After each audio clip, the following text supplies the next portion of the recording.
Hi friends, ఒక చిన్న question అడుగుతాను. మీరు రోజు వాకింగ్ చేస్తున్నారా? ఉదయం లేవగానే షూస్ వేసుకుని హెల్త్ కోసం 5000 స్టెప్స్, 8000 స్టెప్స్, 10,000 స్టెప్స్ చేశాక మనసులో ఒక ఫీలింగ్ వస్తుంది కదా, నేను చాలా హెల్తీ, నాకు ఏ ప్రాబ్లం రాదు అని. కానీ ఇక్కడే చాలామంది పెద్ద తప్పు చేస్తున్నారు. ఎందుకంటే నేను చెప్పబోయే విషయం మీకు షాక్ ఇస్తుంది. హాస్పిటల్స్లోకి వచ్చే చాలామంది 60+ పేషెంట్స్ రెగ్యులర్ వాకింగ్ చేసేవాళ్లే. అవును, మీరు విన్నది నిజమే. వాళ్ళు ఎక్సర్సైజ్ చేయడం వల్ల కాదు, సరైన ఎక్సర్సైజ్ చేయకపోవడం వల్ల ప్రాబ్లమ్స్ వస్తున్నాయి. Knee pain, hip damage, back pain, joint stiffness ఇవన్నీ స్లోగా డెవలప్ అవుతూ ఒక స్టేజ్కి వచ్చేసరికి ఆపరేషన్ తప్పదు అనే లెవెల్కి చేరిపోతుంది. ఇప్పుడు మీరు ఆలోచించండి, మీరు డైలీ వాకింగ్ చేస్తున్నా మీ బాడీ నిజంగా స్ట్రాంగ్ అవుతుందా లేక స్లోలీ వీక్ అవుతుందా? అసలు ప్రాబ్లం ఏంటంటే వాకింగ్ ఒక ఇన్కంప్లీట్ ఎక్సర్సైజ్. అది హార్ట్కి గుడ్, కానీ మజిల్స్ని ఫుల్గా ట్రైన్ చేయదు, బ్యాలెన్స్ ఇంప్రూవ్ చేయదు, పోస్చర్ కరెక్ట్ చేయదు. అందుకే 60 తర్వాత వాకింగ్ ఒక్కటే చేస్తే బాడీ అవుట్ సైడ్ యాక్టివ్గా కనిపించినా ఇన్సైడ్ స్లోలీ డ్యామేజ్ అవుతూ ఉంటుంది. కానీ గుడ్ న్యూస్ ఏమిటంటే డాక్టర్స్, రీసెర్చర్స్ చాలా క్లియర్గా చెప్తున్నారు, రైట్ ఎక్సర్సైజెస్ చేస్తే 60 తర్వాత కూడా బాడీని మళ్ళీ స్ట్రాంగ్ చేయొచ్చు. అందుకే ఈ వీడియోలో నేను మీకు చెప్పబోతున్నాను డాక్టర్స్ రికమెండ్ చేసిన, సైంటిఫికల్లీ ప్రూవెన్ అయిన 60 తర్వాత లైఫ్ మార్చేసే టాప్ 5 పవర్ఫుల్ ఎక్సర్సైజెస్. ఇవి చేస్తే మజిల్ లాస్ రివర్స్ అవుతుంది, బ్యాలెన్స్ స్ట్రాంగ్ అవుతుంది, పడిపోవడం ఛాన్సెస్ తగ్గుతాయి, బాడీ 10 ఇయర్స్ యంగర్లా ఫీల్ అవుతుంది. ముఖ్యంగా ఇందులోని 2 ఎక్సర్సైజెస్ మీ పోస్చర్ కంప్లీట్లీ మార్చేస్తుంది, మీ బ్రెయిన్ అండ్ బాడీని రీవైర్ చేస్తుంది. సో మీరు నిజంగా 60 తర్వాత కూడా స్ట్రాంగ్గా, ఇండిపెండెంట్గా ఉండాలనుకుంటే ఈ వీడియోని స్కిప్ చేయకుండా పూర్తిగా చూడండి. ఎందుకంటే మీ ఫ్యూచర్ హెల్త్ ఈ 15 మినిట్స్ మీద డిపెండ్ అవుతుంది. ఇక ఆలస్యం చేయకుండా మన లిస్ట్లో మొదటి పవర్ఫుల్ ఎక్సర్సైజ్తో స్టార్ట్ చేద్దాం. నెంబర్ 1, వ్యాయామం అంటే కేవలం జిమ్కి వెళ్లే కుర్రాళ్లకే అని చాలామంది అనుకుంటారు. ముఖ్యంగా పుషప్స్ అంటే మన వల్ల కాదులే అని భయపడతారు. కానీ నిజానికి ఇప్పుడు నేను చెప్పబోయే ఈ ఒక్క ఎక్సర్సైజ్ మన ఇంట్లో ఉండే పెద్దవారికి, అంటే సీనియర్స్ అందరికీ ఒక గోల్డ్ ఎక్సర్సైజ్. అదే వాల్ పుషప్స్. వయసు పెరిగే కొద్దీ మన బాడీలో అప్పర్ బాడీ స్ట్రెంగ్త్ తగ్గుతుంది. అంటే చేతుల్లో సత్తువ తగ్గడం వల్ల చిన్న చిన్న పనులకు కూడా ఇబ్బంది పడతాం. గోడకి సపోర్ట్ తీసుకుని చేసే ఈ పుషప్స్ వల్ల మీ భుజాలు, చేతులు మరియు ఛాతీ కండరాలు మళ్లీ బలాన్ని పుంజుకుంటాయి. అన్నిటికంటే ముఖ్యంగా పొరపాటున ఎప్పుడైనా కాలు జారినా మనల్ని మనం గోడకో లేదా దేనికైనా ఆనించి ఆపుకునే రిఫ్లెక్స్ స్ట్రెంగ్త్ ఈ ఎక్సర్సైజ్ వల్ల వస్తుంది. నాకు తెలిసిన ఒక 65 ఏళ్ల ఆంటీ ఉండేవారు. ఆవిడకి చేతుల్లో అస్సలు బలం ఉండేది కాదు. కనీసం కిచెన్లో ఒక పచ్చడి జాడి మూత తీయాలన్నా, వాటర్ బాటిల్ ఓపెన్ చేయాలన్నా వేరొకరి సాయం కోరాల్సి వచ్చేది. అది ఆవిడకి చాలా చిన్నతనంగా అనిపించేది. నేను ఆవిడకి ఈ వాల్ పుషప్స్ సజెస్ట్ చేశాను. రోజు కేవలం 10 సార్లు మాత్రమే మొదలుపెట్టారు. సరిగ్గా 1 నెల తర్వాత ఇప్పుడు ఆవిడ ఎవరి సాయం లేకుండా జాడీలు ఓపెన్ చేయడమే కాదు, తన పనులన్నీ తనే చేసుకోగలుగుతున్నారు. ఆ కాన్ఫిడెన్స్ ఆవిడ ముఖంలో చూస్తే మీకే అర్థమవుతుంది ఇది ఎంత పవర్ఫుల్లో. దీన్ని చేయడం చాలా సింపుల్. గోడకి 1 అడుగు దూరంలో నిలబడండి. మీ చేతులను భుజాల వెడల్పులో గోడపై ఉంచండి. మెల్లగా బాడీని గోడ వైపు వంచుతూ మళ్లీ వెనక్కి నెట్టండి. పుష్ చేయండి. ఇలా రోజుకి 10 నుండి 15 సార్లు చేస్తే చాలు. చూశారుగా, సింపుల్ ఎక్సర్సైజ్, కానీ రిజల్ట్ మాత్రం పవర్ఫుల్. ఈరోజే మీ ఇంట్లో ఉన్న పెద్దవారికి ఇది నేర్పించండి. ముఖ్య గమనిక, ఈ వీడియో కింద మీరు చేసే ప్రతి కామెంట్ నాకు ఎంతో ముఖ్యం. వీడియో పోస్ట్ చేసిన మొదటి గంటలో, అనగా ఫస్ట్ 1 అవర్లో వచ్చే ప్రతి కామెంట్కి నేను పర్సనల్గా రిప్లై ఇస్తాను. సో మీకు ఏవైనా డౌట్స్ ఉంటే ఇప్పుడే అడగండి. Exercise number 2. మనం రోజులో ఎన్నిసార్లు కుర్చీలో కూర్చుంటాం, ఎన్నిసార్లు సోఫాలోంచి లేస్తాం, లెక్కలేదు కదా. కానీ వయసు పెరిగే కొద్దీ ఇదే కూర్చుని లేవడం అనేది ఒక పెద్ద యుద్ధంలా మారుతుంది. అందుకే ఈరోజు మనం చెప్పుకోబోయే వ్యాయామం మీ జీవితాన్ని మార్చేస్తుంది. అదే చైర్ స్క్వాట్స్. ఇది కేవలం ఎక్సర్సైజ్ కాదు, మీ స్వతంత్రతను కాపాడే ఆయుధం. చాలామంది స్క్వాట్స్ అంటే బరువులు ఎత్తాలి అనుకుంటారు. కానీ మనకు కావాల్సింది జిమ్ బాడీ కాదు, మన పనులు మనం చేసుకునే సత్తువ. మన బాడీలో అతిపెద్ద కండరాలు కాళ్లలో ఉంటాయి. చైర్ స్క్వాట్స్ చేయటం వల్ల మీ తొడలు, మోకాళ్ళు బలపడతాయి. భవిష్యత్తులో నడవడానికి ఇబ్బంది కలగకుండా, వేరొకరి మీద ఆధారపడకుండా ఉండాలంటే ఇది బెస్ట్ ఎక్సర్సైజ్. నాకు తెలిసిన ఒక 70 ఏళ్ల అంకులు ఉండేవారు.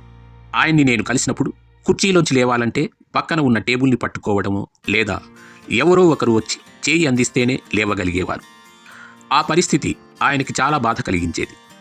నేను ఎవరికీ భారం కాకూడదు అని ఆయన నాతో అనేవారు. నేను ఆయనకి ఈ చైర్ స్క్వాట్స్ నేర్పించాను. మొదటి కొన్ని రోజులు చాలా కష్టపడ్డాను, కానీ పట్టు వదల్లేదు. సరిగ్గా 3 నెలల క్రితం ఆయన్ని మళ్ళీ కలిశాను. నమ్మండి, ఇప్పుడు ఆయన ఎవరి సాయం లేకుండా, టేబుల్ సపోర్ట్ లేకుండా చాలా ఈజీగా లేచి నిలబడుతున్నారు. నా కాళ్ళు ఇప్పుడు నా మాట వింటున్నాయి అని ఆయన నవ్వుతూ చెబుతుంటే నాకు చాలా సంతోషం అనిపించింది. మీరు కూడా ఇది ఇంట్లోనే చాలా సులభంగా చేయొచ్చు. ఒక గట్టి కుర్చీ మీద కూర్చోండి. మీ చేతులను మీ ఛాతీ మీద ఎక్స్ ఆకారంలో పెట్టుకోండి. అంటే చేతుల సాయం తీసుకోకూడదు. నెమ్మదిగా కండరాల మీద ఒత్తిడి పెంచుతూ లేచి నిలబడండి. మళ్ళీ అంతే నెమ్మదిగా కూర్చోండి. గుర్తుంచుకోండి, ఎంత స్లోగా చేస్తే అంత రిజల్ట్ ఉంటుంది. వేగంగా చేయడం కంటే నిదానంగా చేయటమే ముఖ్యం. ఈ సింపుల్ మూమెంట్ మీ మోకాళ్ల నొప్పులను తగ్గించి మీ కాళ్లకు బలాన్ని ఇస్తుంది. ఈరోజే మీ ఇంట్లో ఉన్న పెద్దవారికి ఇది నేర్పించండి. వీడియో నచ్చితే లైక్ చేయండి. మరియు ఈ వీడియో పోస్ట్ చేసిన మొదటి గంటలో మీరు అడిగే ప్రతి ప్రశ్నకి, చేసే ప్రతి కామెంట్కి నేను పర్సనల్గా రిప్లై ఇస్తాను. సో మీ అభిప్రాయాన్ని ఇప్పుడే కింద కామెంట్ బాక్స్లో తెలియజేయండి. Exercise number 3. ఒక 10 సెకండ్లు, కేవలం 10 సెకండ్లు మీరు ఒక కాలి మీద సరిగ్గా నిలబడలేకపోతున్నారా? అయితే ఈ వీడియో మీకోసమే. ఎందుకంటే ఇది కేవలం బ్యాలెన్స్ పరీక్ష మాత్రమే కాదు, మీ భవిష్యత్తు ఆరోగ్యాన్ని సూచించే ఒక అలారం. రీసెంట్ స్టడీస్ ప్రకారం ఎవరైతే 10 సెకండ్లు ఒక కాలి మీద నిలబడలేరో వారికి భవిష్యత్తులో హెల్త్ రిస్క్ పెరిగే అవకాశం ఉందని తేలింది. షాకింగ్గా ఉంది కదా? కానీ ఇది నిజం.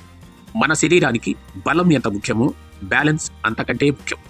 వయసు పెరుగుతున్న కొద్దీ చాలామందికి మెట్లు ఎక్కుతున్నప్పుడు తల తిరగటం లేదా నడుస్తున్నప్పుడు బ్యాలెన్స్ తప్పడం జరుగుతుంటుంది.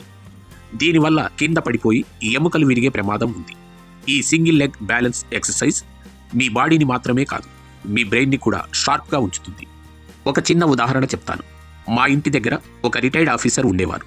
ఆయనకి వాకింగ్ అంటే చాలా ఇష్టం. కానీ మెల్లమెల్లగా ఆయన నడకలో వేగం తగ్గింది. అడుగులు తడబడటం మొదలైంది. టెస్ట్ చేస్తే తెలిసిందేంటంటే ఆయన కండరాలు బాగానే ఉన్నాయి, కానీ బ్రెయిన్ నుండి కాళ్లకు వెళ్లే కోఆర్డినేషన్ తగ్గింది.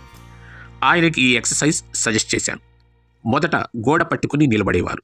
మెల్లగా సపోర్ట్ వదిలేశారు. ఇప్పుడు ఆయన నడకలో ఆ తడబాటు లేదు. పైగా మునుపటి కంటే చాలా వేగంగా, కాన్ఫిడెంట్గా నడవగలుగుతున్నారు. ఇది కేవలం బాడీకి మాత్రమే కాదు, బ్రెయిన్కి కూడా ఇచ్చే గొప్ప వర్కౌట్. మీరు కూడా ఇప్పుడే ట్రై చేయండి. తిన్నగా నిలబడండి. అవసరమైతే పక్కన ఒక కుర్చీని సపోర్ట్ కోసం ఉంచుకోండి. మెల్లగా ఒక కాలిని పైకి లేపి మరో కాలి మీద నిలబడండి. కనీసం 10 సెకండ్లు హోల్డ్ చేయడానికి ప్రయత్నించండి. ఇదే విధంగా రెండో కాలితో కూడా చేయండి. మొదట్లో సపోర్ట్ తీసుకోండి, కానీ గ్రాడ్యువల్గా సపోర్ట్ లేకుండా చేయడానికి ప్రాక్టీస్ చేయండి. మీరు ఎన్ని సెకండ్లు ఒక కాలి మీద నిలబడగలిగారో ఇప్పుడే టెస్ట్ చేసుకుని కామెంట్ చేయండి. 10 సెకండ్ల కంటే ఎక్కువ ఉండగలిగితే మీరు గ్రేట్. మర్చిపోకండి, ఈ వీడియో పోస్ట్ చేసిన ఫస్ట్ 1 అవర్లో మీరు చేసే ప్రతి కామెంట్కి నేను పర్సనల్గా రిప్లై ఇస్తాను. మీ బ్యాలెన్స్ స్కోర్ ఎంతో ఇప్పుడే టైప్ చేయండి. నెక్స్ట్ పాయింట్ ఇంకా ఇంట్రెస్టింగ్గా ఉంటుంది. Exercise number 4. వయసు పెరిగే కొద్దీ చాలామందిలో మనం గమనించే అతిపెద్ద మార్పు ఇలా కొంచెం ముందుకు వంగిపోవటం, హంచ్ బ్యాక్. దీన్నే మనం ముసలితనం వచ్చేసింది అని అనుకుంటాం. కానీ మీకు తెలుసా, ఈ వంగిపోవటం వల్ల కేవలం లుక్ మాత్రమే కాదు, మీ శ్వాస తీసుకోవటంలో ఇబ్బంది, తీవ్రమైన నడుము నొప్పి మరియు నడిచేటప్పుడు బ్యాలెన్స్ తప్పడం వంటి సమస్యలు వస్తాయి. వీటన్నిటికీ ఒకే ఒక షాకింగ్ సొల్యూషన్, రెసిస్టెన్స్ బ్యాండ్ రో. మనం ఎప్పుడు పనులు ముందుకే చేస్తాం, అందుకే వెనుక వైపు కండరాలు బలహీనపడి శరీరం ముందుకు లాగేస్తుంది. ఈ రెసిస్టెన్స్ బ్యాండ్ ఉపయోగించి మనం వెనక్కి లాగినప్పుడు, అనగా పుల్ చేసినప్పుడు మన వీపు కండరాలు దృఢంగా మారి మనల్ని నిటారుగా నిలబెడతాయి. ఇది మీ వెన్నెముకకు ఇచ్చే ఒక రిపేర్ లాంటిది. ఒక చిన్న స్టోరీ చెప్తాను వినండి. 68 ఏళ్ల ఒక అంకుల్ ఉండేవారు. ఆయనకి విపరీతమైన బ్యాక్ పెయిన్ ఉండేది. ఫిజియోథెరపీలు ఎన్ని చేసినా తాత్కాలికంగానే తగ్గేది. అప్పుడు నేను ఆయనకి ఈ బ్యాండ్ రోస్ అలవాటు చేశాను. కేవలం 2 నెలలు రోజు ఒక 10 నిమిషాలు ఈ బ్యాండ్ లాగేవారు. ఆశ్చర్యకరమైన విషయం ఏమిటంటే ఆయన నడుము నొప్పి తగ్గడమే కాదు, ఆయన పోస్చర్ పూర్తిగా మారిపోయింది. మొన్న ఒక ఫంక్షన్లో ఆయన ఫ్రెండ్స్ కలిసి ఏమన్నారో తెలుసా? ఏంటంకుల్, మునుపటి కంటే చాలా యంగా కనిపిస్తున్నారు, ఏం మాయ చేశారేంటి అని అడిగారని. నిటారుగా నిలబడితే వయసు 10 ఏళ్లు తక్కువ కనిపిస్తుంది అనడానికి ఆయనే నిదర్శనం. మీరు కూడా ఇది ఇంట్లోనే చేయొచ్చు. ఒక రెసిస్టెన్స్ బ్యాండ్ని కిటికీకో లేదా ఏదైనా గట్టి సపోర్ట్కో తగిలించండి. 2 చేతులతో బ్యాండ్ పట్టుకొని వెనక్కి లాగండి. లాగేటప్పుడు మీ భుజాలను దగ్గరికి నొక్కండి, మెల్లగా వదిలేయండి. ఇలా 12 నుండి 15 సార్లు చేయండి. చూశారుగా, యంగా కనిపించడం మీ చేతుల్లోనే ఉంది. ఈ బ్యాండ్ కేవలం కొన్ని వందల రూపాయలకే దొరుకుతుంది, కానీ ఇచ్చే రిజల్ట్ మాత్రం లక్షల్లో ఉంటుంది. మీకు ఈ ఎక్సర్సైజ్ మీద ఏమైనా డౌట్స్ ఉంటే కామెంట్ చేయండి. వీడియో అప్లోడ్ చేసిన మొదటి గంటలో వచ్చే ప్రతి కామెంట్కి నేను స్వయంగా సమాధానం ఇస్తాను. ఇక మన లిస్ట్లో last and most powerful point ఒకటి ఉంది. అదేంటో నెక్స్ట్ చూద్దాం. Exercise number 5. చైనా మరియు జపాన్ దేశాల్లో మీరు గమనించే ఉంటారు, 80-90 ఏళ్ల వయసులో కూడా అక్కడి పెద్దవారు ఎంతో చురుగ్గా స్ట్రైట్గా నడుస్తుంటారు. దానికి కారణం ఏంటో తెలుసా? వాళ్ళు ప్రతిరోజు ప్రాక్టీస్ చేసే తాయ్ చీ. ఇది కేవలం ఎక్సర్సైజ్ మాత్రమే కాదు, మీ మనసుని శరీరాన్ని కలిపే ఒక ధ్యానం. వృద్ధాప్యం వల్ల వచ్చే శారీరక బలహీనతను ఇది అక్షరాల నెమ్మదింపజేస్తుంది. Slows down aging process. చాలామంది అడుగుతుంటారు, అంత స్లోగా కదిలిస్తే ఏం లాభం అని. కానీ అసలు రహస్యం అక్కడే ఉంది. తాయ్ చీలో స్పీడ్ ముఖ్యం కాదు, కంట్రోల్ ముఖ్యం. పరిశోధనల ప్రకారం తాయ్ చీ క్రమం తప్పకుండా చేసేవారిలో కింద పడిపోయే ప్రమాదం, ఫాల్ రిస్క్ 47% తగ్గుతుంది. మీ బ్రెయిన్ మునుపటి కంటే షార్ప్గా మారుతుంది, ఒత్తిడి మాయమవుతుంది. దీన్ని మీరు ఇంట్లోనే సింపుల్గా చేయొచ్చు. Starting position. కాళ్ళు భుజాల వెడల్పులో పెట్టి బాడీని లూజ్గా ఉంచి 2-3 సార్లు గాఢంగా శ్వాస తీసుకోండి. Slow hand raise. గాలి పీల్చుకుంటూ చేతులను ఛాతీ వరకు నెమ్మదిగా పైకి లేపండి. Push down. నీటిని నెమ్మదిగా కిందకి నెడుతున్నట్టు ఊహించుకుంటూ గాలి వదలండి. Weight shift. మీ బాడీ వెయిట్ని ఒక కాలి మీదకు మార్చి మరో కాలిని కొంచెం పైకి లేపి 10 సెకండ్లు ఉండండి. ఇదే మీ బ్యాలెన్స్ ట్రైనింగ్. ఫ్రెండ్స్, ఇప్పటి వరకు మనం 5 అద్భుతమైన ఎక్సర్సైజెస్ చూసాం. ఒకటి గుర్తుంచుకోండి, కేవలం వాకింగ్ చేయడం మాత్రమే సరిపోదు. మనకు స్ట్రెంగ్త్, బ్యాలెన్స్, పోస్చర్ అన్నీ కావాలి. ఒక చిన్న మాట, వయసు పెరగటం సహజం, కానీ బలహీనంగా మారిపోవటం, బలంగా ఉండగలగటం మన చేతుల్లోనే ఉంది. మీరు రోజుకు కేవలం 20 నిమిషాలు కేటాయిస్తే మీ 70 ఏళ్ల వయసులో కూడా 40 ఏళ్ల నాటి ఉత్సాహంతో ఉండొచ్చు. ఎవరి మీద ఆధారపడకుండా మీ పనులు మీరు గర్వంగా చేసుకోవచ్చు. మరి మీరు ఈ రోజు నుండి ఈ 5 ఎక్సర్సైజెస్ మొదలు పెడుతున్నారా? మీరు రోజుకు ఎన్ని నిమిషాలు ఎక్సర్సైజ్ చేస్తారు? కేవలం వాకింగ్ మాత్రమేనా, లేక ఇవి కూడా ట్రై చేస్తారా అనేది తప్పకుండా కామెంట్ చేయండి. ముఖ్యంగా మీరు ఈ వీడియోను ఏ ఊరి నుండి చూస్తున్నారో కింద కామెంట్ బాక్స్లో తెలియజేయండి. మీ ఊరి పేరు చూడటం నాకు చాలా సంతోషాన్ని ఇస్తుంది. అలాగే వీడియో పోస్ట్ చేసిన మొదటి గంటలో వచ్చే ప్రతి కామెంట్కి నేను పర్సనల్గా రిప్లై ఇస్తాను. ఆరోగ్యమే మహాభాగ్యం. ఈ వీడియో నచ్చితే లైక్ చేయండి, మీ ఫ్రెండ్స్ మరియు ఫ్యామిలీ మెంబర్స్కి షేర్ చేయండి. మరిన్ని హెల్త్ వీడియోల కోసం మన ఛానల్ని ఇప్పుడే సబ్స్క్రైబ్ చేసుకోండి. Thank you for watching.